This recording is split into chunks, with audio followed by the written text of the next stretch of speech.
Hey guys, Coach Nick here, and this is actually going to be my first series on YouTube, as well as actually it's going to be my first public video. So I am a relatively smaller chess coach, just getting started. This is a great way for me to just get my name out there, as well as provide some more supplementary information to my students. I feel as if right now, just spending 1 hour, sometimes maximum per week with my students is just not enough that I feel like I can offer. So this is a great way to provide some extra help. Anyways, I'm intending for this series to be from the ground up. So as if you've never played the game of chess before, and if you've never seen the board even, I want you to be easily able to follow along and learn.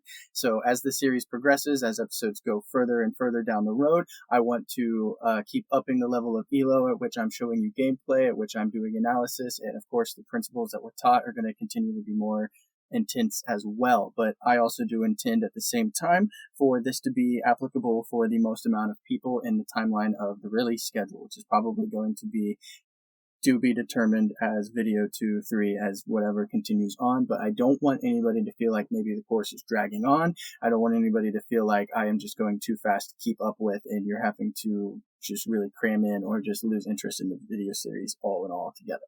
Anyways, I'd want to stress the importance of taking notes, pausing the video, rewatching if you want, do anything that you can to take the most out of this as possible. But without further ado, welcome to episode 1 of How to Play Chess.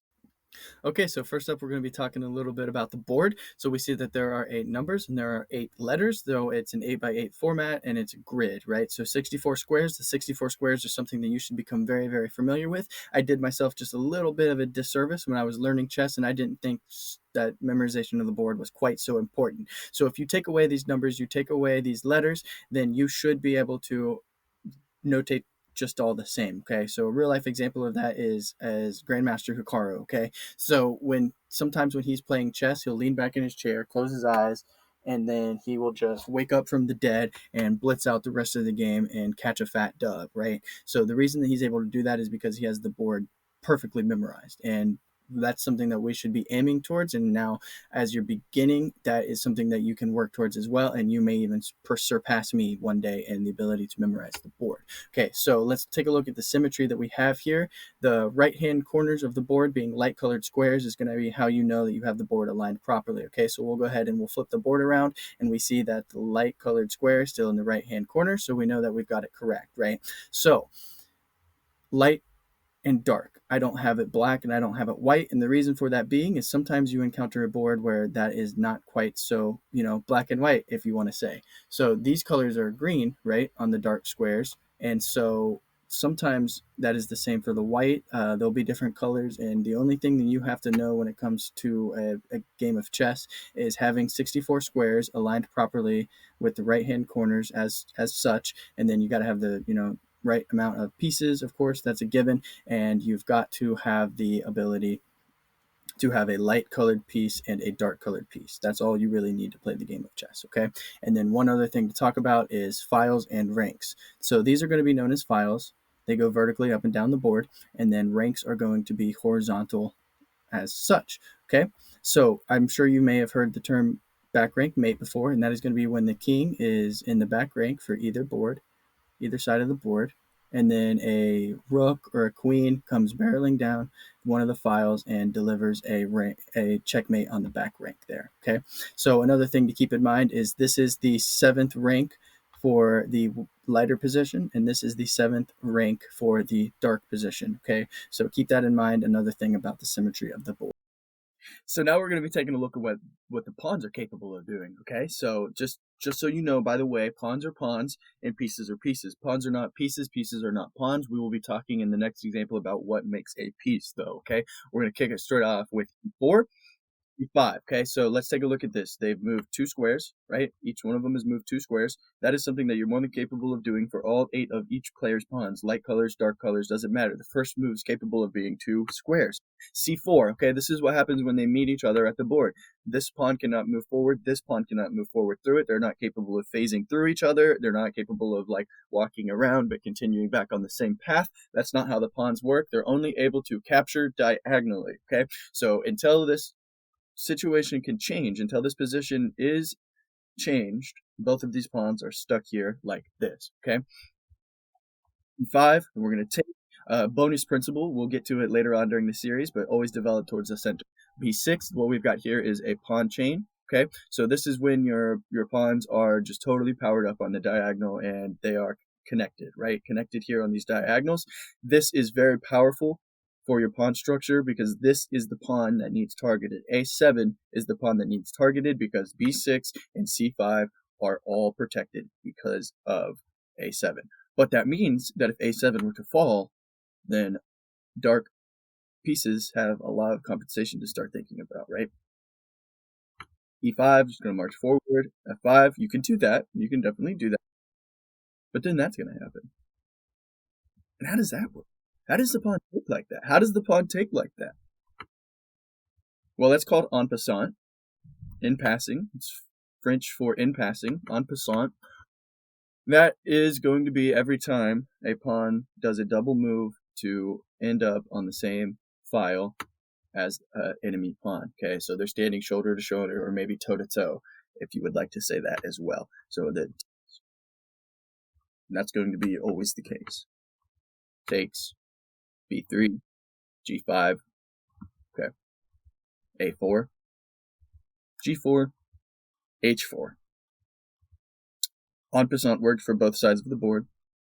You can do that anytime that is a situation, right? Anytime that this happens to you, lighter colored pieces, darker colored pieces, it doesn't matter. You can do en passant, and chances are en passant's probably going to be preferred.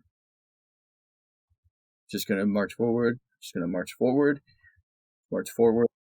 promotion, okay? So that is something that the pawns can do when they reach the back of their enemy, okay? So your back rank, right, is your enemy's first rank, okay? So when you make it to your enemy's first rank, otherwise known as your back rank, then the pawn is able to promote.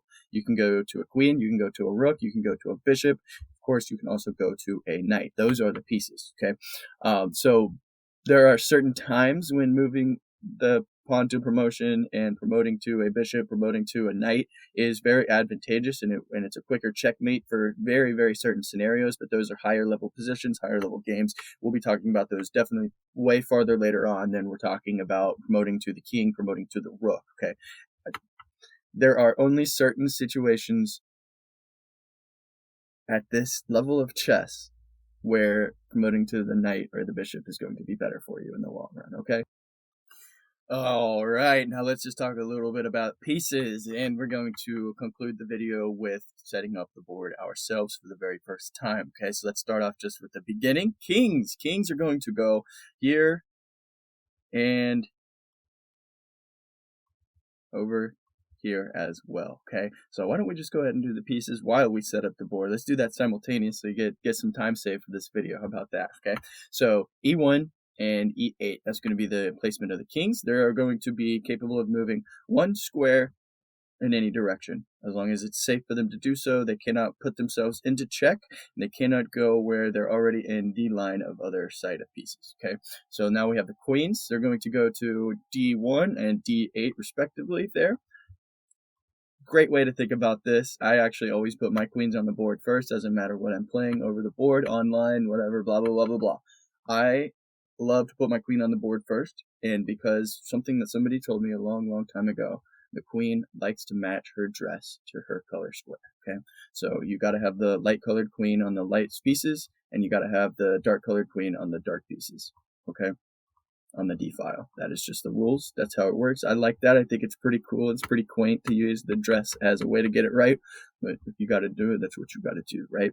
Okay, they can move just any direction. Okay, they can literally just move any direction. They can move any direction at all, except for that of the knight. Okay, so they can't move like a knight. They cannot move like the knight can. They can't go up and across. Like an elf, they can't do anything like that. Whoops, like that. Okay. Not capable of doing that. Rooks. We're going to go as such. H1, A1, H8, A8. Okay, and they're going to move vertically down the board or horizontally across as many squares as they're capable of doing so. They capture by landing on the square that the piece was on. And rooks do a lot better when they're powered up with each other, okay? As war with they're powered up with a queen. Typically, rook by itself is dead in the water, and relative value starts to become a thing, which is something we will be talking about later on for sure.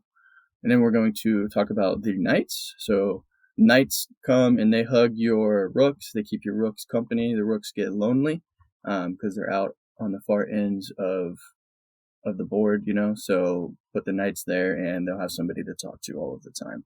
Knights develop in the L pattern that we just talked about. Then go backwards too. So let's say this knight's here and go backwards and go forwards. It really just doesn't matter. Like the knight can go any direction as long as they're doing the 2 up, 1 across, or 1 across, 2 up. Any combination of that. As long as you're making that L diagram with the knight, it is correct. The knight captures by landing on the piece, just all in the same. They're now our bishops. We've got a light-colored bishop and a dark-colored bishop, and that's going to be the same for both sides of the board. A dark-colored bishop, a light-colored bishop. They control the diagonals of which they originate on. So this diagonal here, watch out for that drunk bishop there. So this diagonal here, and of course this diagonal here, that's where they start out on. But basically any of these diagonals that exist on this board, if his piece can be moved into that position, then it is something that they can see. The bishops are laser beaming pieces from time to time, and when they're powered up with the queen, that is known as battery, okay? That is how you move the bishop. And one bonus thing to talk about is when there are opposite colored bishops for black, black has the favor of the draw, okay? Now we'll put our pawns there, and they just go in the front of our pieces. Do the same for the dark colored squares as well. And we see that we've set our game up for the very first time that we're going to play chess, okay?